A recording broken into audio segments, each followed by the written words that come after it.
তিনাদেরকে আমি অনুরোধ করবো, রাজশাহী মহানগর বিএনপি, আপনারা জানেন বিএনপির ভারপ্রাপ্ত চেয়ারম্যান দীর্ঘ দুই মাস ধরে এই রাজশাহীকে সমস্ত তিনি এখানে একেবারে নতদর্পণে সমস্ত কিছু যেন আর গ্রুপিং রাজশাহীতে না থাকে, সব জায়গা থেকে নিয়ে এসে এই 14 জন কিন্তু কমিটি দেওয়া হয়েছে।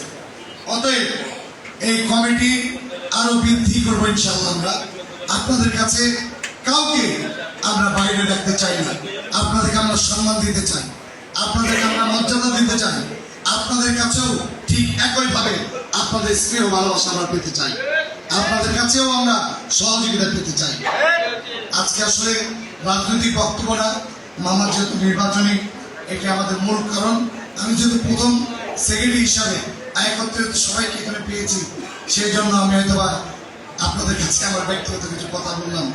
আমি আরেকটি কথা অনুরোধ করতে চাই, আমাদের মহানগরের যে 7টি থানা রয়েছে, সেই 7টি থানার সভাপতি সাধারণ সম্পাদককে আপনারা বিভিন্ন জায়গায় যেখানে প্রধান করা যাবে সেখানে প্রধান হবে, যেখানে যদি মনে হয় যে সাবেককে দিয়ে সামনে নিয়ে তারা যদি সমন্বয় করে কমিটি করতে পারে, আমার বিশ্বাস আমি এবং আমার সভাপতি সহ আমাদের মহানগরের নেতৃবৃন্দ তেমন কোনো থাকবে না।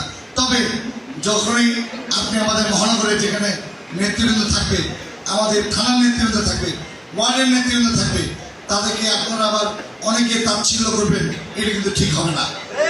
সেই জন্য আপনাদেরকে তারা এখন দায়িত্ব পেয়েছে, তারা তো দায়িত্ব আমরা অনেককে বলেছিলাম, তখন দায়িত্ব অনেকে নিতে চাই নাই। অতএব এখন যেহেতু দায়িত্ব রয়েছে, সেই দায়িত্বকে মেনে আমি এখন দায়িত্ব পেয়েছি। এখন যদি আপনি আমাকে না মানেন তাহলে দলকে অমান্য করা হবে, এটি দলের সিদ্ধান্ত। আজকে আমরা যদি মিনু ভাইকে না মানি তাহলে কেমন হলো? আমরা কিন্তু যেহেতু 2 আসনের, আপনি দেখেন অনেক জেলায় অনেক বিভাগে এখনো মহানগর কমিটি কিংবা বিভিন্ন বিএনপির কমিটি দেখা যাচ্ছে যে নির্বাচনে যারা আসন পেয়েছে তাদের মধ্যে মতভেদ করে এখন একত্রিত হতে পারেনি। কিন্তু আলহামদুলিল্লাহ আমরা তো রাজশাহীতে শিখি নাই, আমরা তো সবাই একত্রে। মামা শুধু একবার বলেছে, আমরা পরক্ষণে আমি আমার প্রেসিডেন্ট সহ আমাদের মহানগর কমিটি তাৎক্ষণিকভাবে 2 দিনের মাথায়